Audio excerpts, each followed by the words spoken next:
విషయం ఏంటనుకోనంటే పని ఇంపార్టెంట్. 16-18 గంటలు చదువుకి ఒక ఉద్యోగం వచ్చింది పోలీస్ డిపార్ట్మెంట్ లో. అది పక్కన పెట్టి నేను ఇప్పుడు పిచ్చోన్నా పని చేయాలనుకుంటే ఒకసారి ఆలోచించండి.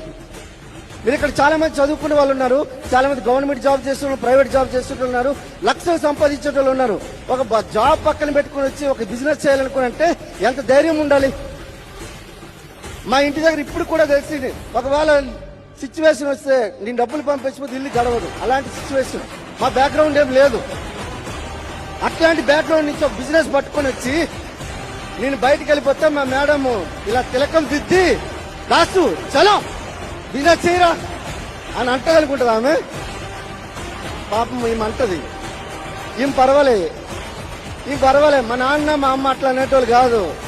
ఇక పిచ్చి పట్టిందిరా, ఆమె డిగ్రీ చదివింది, నువ్వో డిగ్రీ చదివో, నీకు మంచి ఉద్యోగం ఉంది, అమ్మాయికి మంచి భవిష్యత్తు ఉంది, ఎంబీఏ చేసుకున్నది, నీకెందుకురా పిచ్చి, ఆ సబ్బులు శాంపులు పెట్టుకోనుకుని తిరుగుతావు ఎందుకురా అనుకో చెప్పు. ఒక్కటే ఫస్ట్ చెక్ అయితే ఎవరో నన్ను అవమానించలే.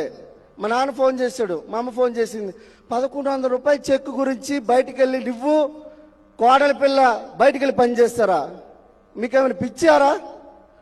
ఇట్లా చెప్తే నాకు అనిపించేది బాధ.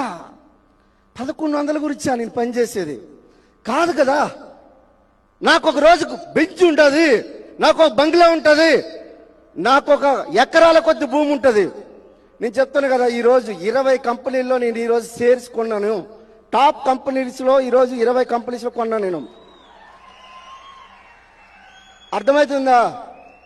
ఈరోజు నా డ్రీమ్ 2025 డ్రీమ్ వచ్చేసరికి మినిమం 10 ప్రాపర్టీస్ కొనాలి. నా డ్రీమ్ 10 ప్రాపర్టీస్. ఒకసారి చూడండి, కార్లు ఉన్నాయి, ఇల్లున్నాయి, ఎకరాల కొద్ది భూమి ఉంది, అయినా కూడా వచ్చి పనిచేస్తున్నాను అనుకుంటే డిసెంబర్ 2025 ఉంది కదా, అది పురుషోత్తమ దాసు 50 లక్షల రూపాయలు చెక్ రావడానికి రాసి పెట్టుకున్నా